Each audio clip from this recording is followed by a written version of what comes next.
do Lombi é feito de pessoas. Portanto, todas aquelas com quem se foi cruzando ao longo destes anos trouxeram-lhe seguramente, ensinaram-lhe seguramente, conforme estava aqui a explicar, muitas aprendizagens.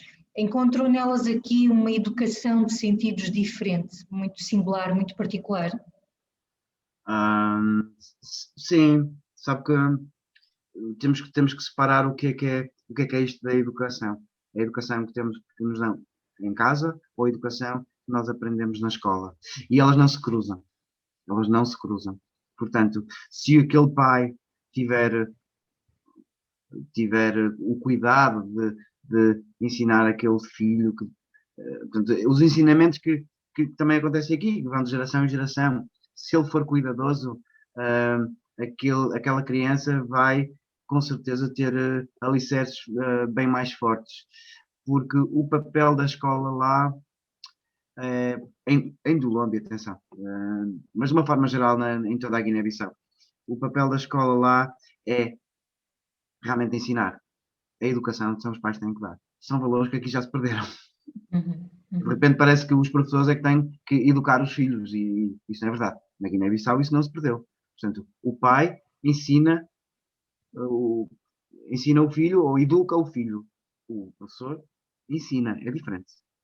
E aqui isso perdeu-se e lá não. Portanto, estruturalmente lá funciona muito bem. Muito bem mesmo.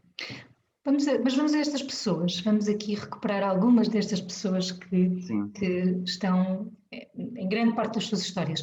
Um dos grandes companheiros de missão em Bissau, mencionava que pode ser encontrado no mercado de artesanato de Bissau.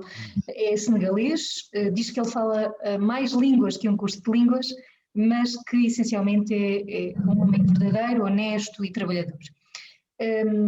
Este homem representa tudo aquilo que conheceu em Dolombi, todos os homens, a força destes homens, trouxe-lhe conselhos e apoios especiais ou particulares em momentos difíceis que foram importantes.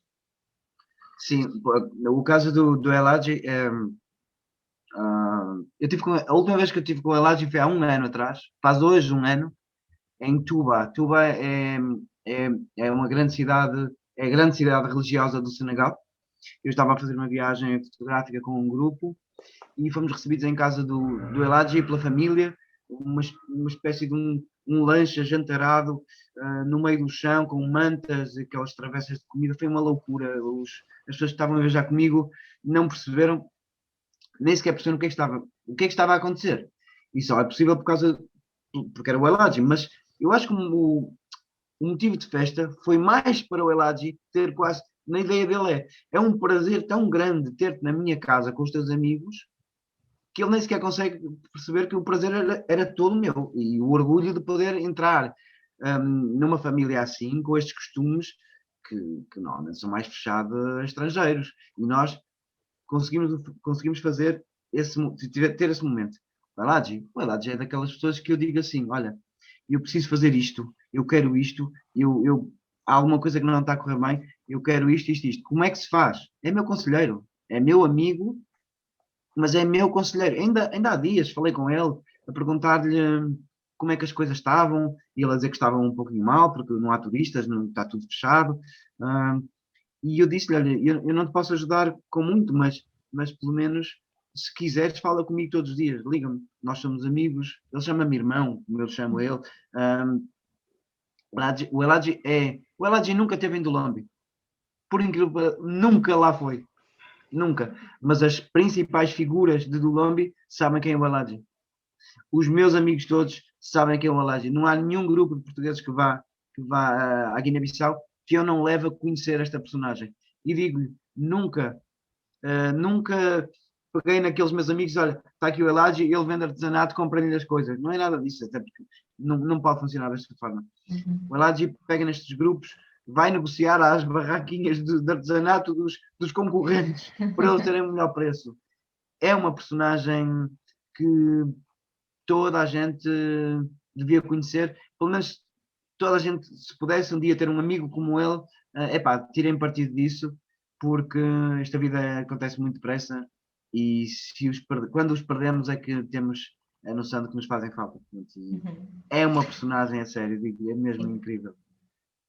Gil, e quando quando se vive uma missão humanitária tão intensa como esta, em que a ação e os resultados, como dizia, são importantes, deparaste depois com o reverso da medalha, com as outras histórias. Lembro-me da história da mulher que partiu, que morreu num parto que correu mal, e portanto partos que correm mal acontecem muitas vezes na Guiné. Sim. O marido, vendedor de bananas, sem nome na sua história, que dizia que a partir daquele momento começa a não haver nada, portanto não há nada para fazer, e a única coisa que menciona é de facto o saber cuidar do seu filho, portanto não sabia escrever nem ler, mas que teria que lutar por um futuro que permitisse isso ao seu filho. Portanto, quando é confrontado aqui ou quando encontra este outro universo de histórias muito comuns no cotidiano deste país, e percebe, a educação de facto é aqui um bem essencial, é uma necessidade. De todo o trabalho que tem que projetar para o futuro, a educação é uma dos primeiros objetivos nos vossos programas? Sim, e respondo de forma até muito curta: um país sem educação não é um país. E sente que a educação é aquilo que pode mudar a linha de destino deste país? Ou há aqui muitas outras mudanças, como dizia há pouco, é um país que não tem nada, ou que tem muito pouco, tem as pessoas, a essência destas pessoas, mas se pudesse mudar, escolheria a educação, seria a sua prioridade? Sim, porque isso depois desenvolve tudo o resto. Um país que tenha um nível de escolaridade superior, obviamente que vai se transformar num país melhor, porque é como as idas a um hospital. A cultura de algumas pessoas na Guiné-Bissau não lhes permite que se deitem numa cama de hospital, são tratados no chão. E porque há muitos mitos, porque há 100 anos atrás a Guiné-Bissau não tinha hospitais e as pessoas eram tratadas de forma tradicional, ainda que as curas tradicionais continuem com muita força na Guiné-Bissau, e porque é um país, nesse sentido, é muito, muito marcado por essas curas tradicionais. As pessoas não vão ao hospital a serem tratadas, vão falar com o curandeiro, que deverá ter uma solução para aquele problema. Às vezes é importante pegar no curandeiro e levá-lo ao hospital. E ele vai. E às vezes ele não vai lá fazer nada, vai simplesmente passear no meu carro até ao hospital, mas para mostrar às pessoas que até o próprio curandeiro vai receber uma vacina ao hospital. A história desta mãe que morreu durante o parto e deste pai são cúmplices aqui de um conjunto de memórias, enfim, mais pesadas, mas também cúmplices para projetos futuros que vão nascer dentro do projeto Missão do Lombi? Nós sempre pensamos em Dulombi como um trabalho focado naquela aldeia para aquelas 300 pessoas. Nunca teve nos nossos planos alargar para um projeto nacional na Guiné-Bissau. E eu vou dizer porquê. Porque é muito difícil ajudar. Os entraves são muito grandes. Lembro-me que quando começamos a construção da escola, deste jardim, vários políticos locais, nacionais da Guiné-Bissau, fizeram uma visita às nossas instalações e perguntaram: olha, Gil, tu não queres fazer esta escola, uma escola igual a esta, na aldeia ali ao lado, ou outro sítio qualquer? E eu disse: não, porque eu ainda nem acabei esta, e se vocês acham que isto é uma ideia tão brilhante, eu faço-vos um desenho, mostro-vos a minha ideia para este trabalho e vocês copiam. Eu não tenho problema nenhum em que copiem. Agora, não me façam substituir o papel do Estado, porque eu não posso fazer isso, porque não tenho meios, nem capacidade. Nós somos uma gotinha no oceano, mas se pensarmos do Lombi como um pequenino charco, nós vamos conseguir cobrir esse charco e temos feito a diferença. Mesmo a nível de saúde temos feito, levamos médicos e enfermeiros. Estes entraves de que fala são entraves que encontra especificamente no contexto local, no contexto do país, ou são entraves também aqui, de onde muitas vezes parte a ajuda? Aqui também. daqui também. Por exemplo, eu sou muito desprendido neste momento em relação às coisas que me vão dizendo. No passado ficava mais ofendido, agora não fico nada. Perguntava-me, mas então, porquê que tu estás a ajudar a Guiné-Bissau a 5.000 quilómetros daqui, quando há tanta gente que precisa de ajuda aqui? E eu ficava um pouco, não era furioso, mas ficava um pouquinho zangado. Até que descobri uma resposta, que era a resposta quase que como um carimbo. As pessoas perguntavam-me isto e eu carimbava aquela resposta, que é porque posso e porque quero. Simples. Não, eu nunca quis ir à Guiné-Bissau ajudar alguém. A Guiné-Bissau é que me chamou de alguma forma, como falamos. Eu não podia a Guiné, eu nunca tive a ideia de, ora bem, vamos escolher um país no mundo e vamos lá fazer uma missão humanitária e ajudar essas pessoas. Não, a Guiné-Bissau é que me quis a mim, porque já queria antes, desde que o meu pai lá esteve. E eu é que não sabia. Portanto, E isto têm sido realmente. vários, ao longo destes anos, o conjunto de ações também solidárias que a Missão do Lombi tem feito em prol deste país, nomeadamente do Lombi. Recordo mais recentemente, em abril, uma campanha de angariação de fundos para a prevenção Covid-19, em setembro de 2020, uma recolha de fundos para realojar 30 famílias que tinham perdido a casa num desabamento. Quem é que são os rostos por trás desta ajuda que leva à Guiné? São amigos? São voluntários? São apoios institucionais? Um, essa recolha de fundos para comprarmos arroz e entregarmos a estas famílias e na ajuda de alguns materiais para reconstruírem as suas casas, que não foram muitos, reconheço, porque naquele momento eles tinham perdido tudo e a prioridade era alimentá-los. Foi a primeira vez que eu dei a cara para pedir dinheiro diretamente. Nunca tinha acontecido. Eu nunca fiz uma campanha em que disse vamos financiar não sei o quê. Preciso de 1.000 euros, de 500, de 10 para isto ou para aquilo. Nunca. Nunca o fiz. Ali foi uma exceção porque o caso era realmente grave. As pessoas que me ajudaram, vou ser muito honesto, 80% das pessoas foram pessoas que já viajaram para a Guiné-Bissau, que me conhecem, que sabem aquilo que eu faço. Há uma pequena percentagem de pessoas que foram um pouco por arrasto do que os outros fizeram. Portanto, um amigo que me ajudou com 20 ou 30 euros falou e juntou mais 4 ou 5 pessoas que deram 5 ou 10 euros cada um. Mas essas pessoas confiaram a entrega desse dinheiro porque há uma pessoa que tem alguma ligação à Guiné-Bissau através de mim, ou que lá foi, ou que conhece bem aquilo que eu faço. Isto porque este tipo de atividade é muito perigosa, porque todos sabemos que o dinheiro não tem cara e não tem nome, e às vezes as pessoas confundem um pouquinho para que é que serve o dinheiro. E eu até aquele dia nunca o tinha feito. Mas também explico porquê. Porque até à data eu nunca tive uma associação criada. Eu nunca tive uma ONG.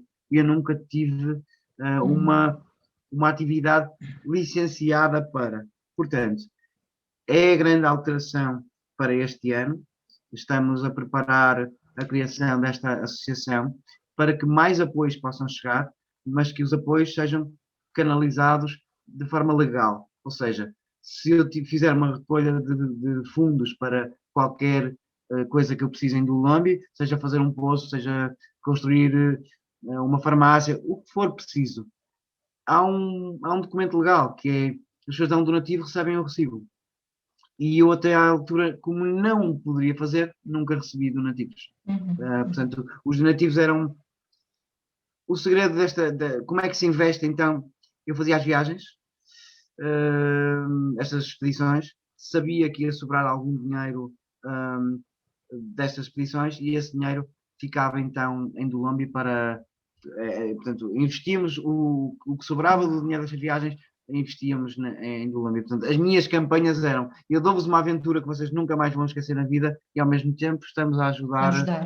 Sim, esta é a ideia inicial, que eu quero manter ainda, que é, há uma partilha de uma viagem que é realmente impressionante, é muito bonita e traz memórias para o resto da vida, mas atenção, nós não estamos a passear até chegarmos lá. Quando lá chegamos temos que trabalhar. E isto foi o que foi apaixonando as pessoas a quererem regressar e a querer viajar. Quase todos os dias tenho alguém que me pergunta quando é que vamos à Guiné? Já tenho um carro preparado, como é que fazemos? E eu tenho que dar resposta a isto, porque eu próprio também quero ir. Portanto, aqui já nem se trata de, sei lá, estou a dar o caso do André Reis. O André Reis é do Algarve, viajou comigo 4 ou 5 vezes já para a Guiné-Bissau. E eu disse, olha André, mas se não formos de carro, vamos de avião. E ele disse, eu não quero ir de avião, eu quero ir de carro. Portanto, ele sabe o que está a dizer, ele sabe. Gil, diz que do Lombi não é uma atividade de voluntariado tradicional e, portanto, como estava a dizer, e indo ao encontro das suas palavras, é uma experiência para a vida, não é? Sim. O que é preciso para se ser voluntário na missão do Lombi? Dos caminhos é este, são as vossas expedições humanitárias, não é? Com este cariz humanitário, mas como é que se pode abraçar mais a missão do Lombi? Como é que se pode ajudar mais e como é que se pode estar ao lado quer do projeto, quer deste país e deste povo? Primeira regra, olharem para a missão do Lombi como, não como uma ideia, mais uma vez, uma ideia do Gil, como se estivesse tudo centrado em mim, e de repente eu sou quase como o chefe, o guru, o líder. É um pouco confuso para mim, porque eu não preciso dessa afirmação, não preciso mesmo. Eu faço tudo de forma desprendida, como eu disse sempre, e eu não procurei do Lombi, e do Lombi é que me procurou a mim. Portanto, eu não preciso deste espaço público no meu nome. As pessoas que podem ajudar cá, que é fazendo recolha de bens, procurando apoiar com aquilo que é necessário, filtrarem bem as coisas, não tragam aspiradores para levarmos para a Guiné-Bissau, mas recolham material escolar, falem connosco, perguntem-nos o que é que faz falta, abracem-nos nesta tarefa de estar constantemente a apoiar aquela gente, mas não há um requisito pessoal das pessoas. Claro que é exigente fisicamente, a viagem em si, sim, mas estarem do Lombi é exigente. Não há eletricidade, não há rede de telefone, portanto, não há comunicações. As pessoas sabem que ao entrarem do Lombi, se não saírem dali 10, 15 dias, estão 10 ou 15 dias no retiro, não há hipótese de comunicar. Mas, acima de tudo, têm que ser pessoas que estejam desprendidas de valores muito marcados, para quando lá chegarem, deixarem-se levar. E isso eu faço, esse papel eu sei fazê-lo muito bem, que é esta ligação entre o que elas não sabem e aquilo que vão receber. Porque, na verdade, as pessoas não vão levar nada, vão trazer tudo. Por mais ajuda que nós levemos em cada viagem, por mais dedicação que a gente tenha lá em Lombi a ensinar os miúdos, a preparar voluntários, a fazer consultas, seja qual for a atividade, nós vamos trazer sempre mais do que aquilo que levamos, porque o que levamos é sempre pouco. Na visão deles, nós até levamos mais do que é, nós não temos obrigação nenhuma de fazer isto. Eles sentem-se quase como privilegiados em terem sido escolhidos para receber o nosso apoio. Mas, na verdade, nós trazemos sempre muito mais, porque nós assistimos a situações que não poderiam acontecer aqui e que às vezes, quando as trazemos e contamos, as pessoas acham que não é possível. Que não é possível viver-se daquela forma, que não é possível sofrer tanto só para respirar e para acordar vivo no dia seguinte. E há pessoas que sofrem muito mesmo.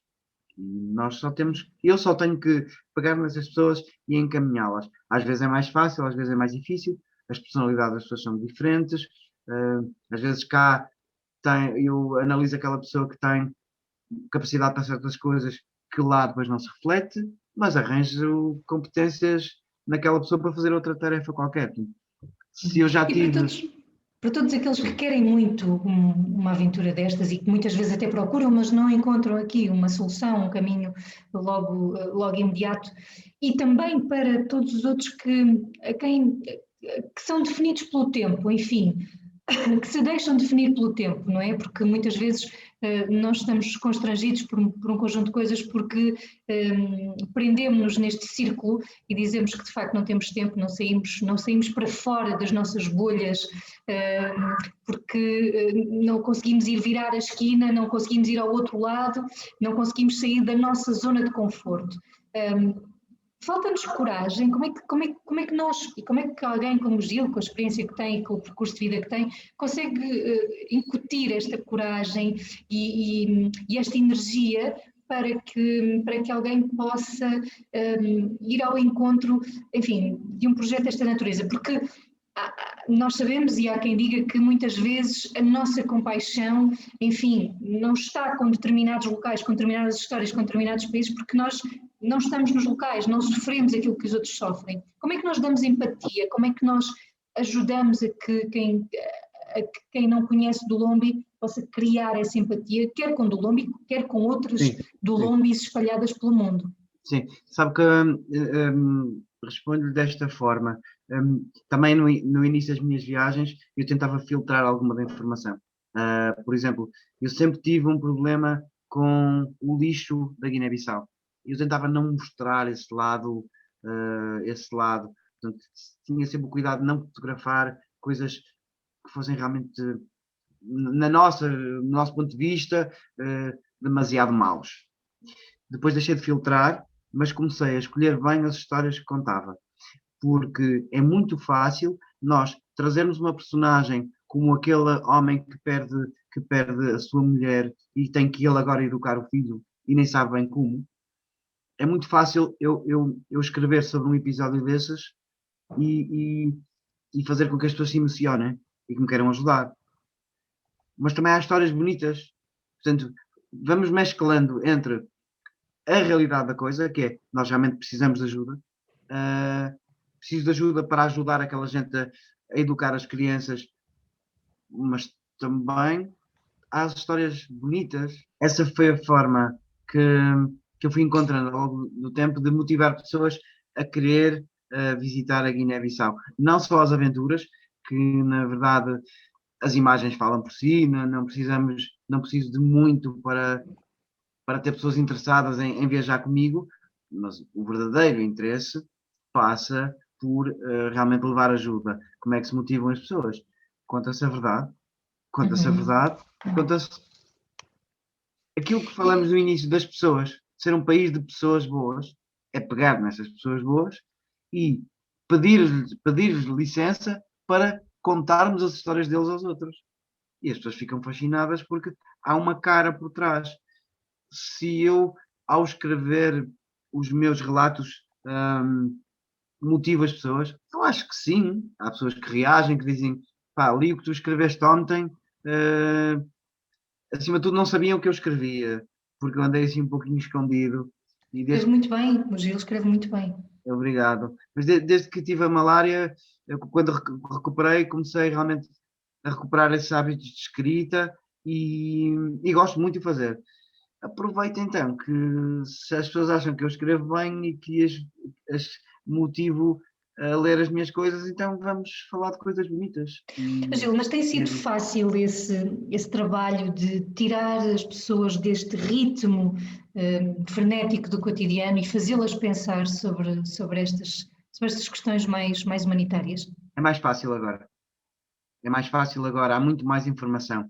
Eu lembro-me, lá está, quando fui à Guiné-Bissau a primeira vez, claro que não tinha GPS, não havia internet, não havia smartphones, não havia essas coisas, e hoje é mais fácil. Hoje um jovem de 19, 20 anos já tem vontade de fazer voluntariado em África ou em qualquer outro lado do mundo, porque há mais gente a partilhar experiências, e isso faz com que as pessoas se motivem.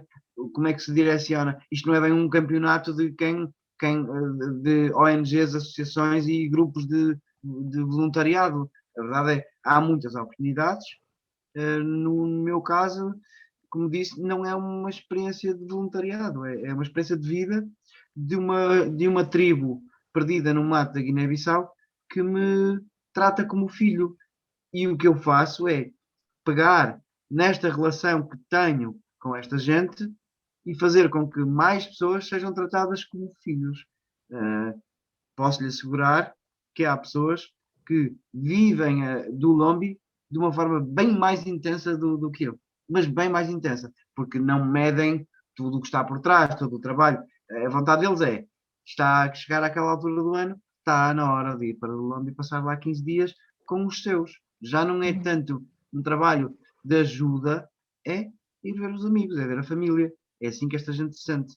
Então, um conjunto de pessoas que já se juntam a esta missão como uma rotina anual. Sim. Uma rotina boa, digamos assim. Exatamente, uma rotina boa.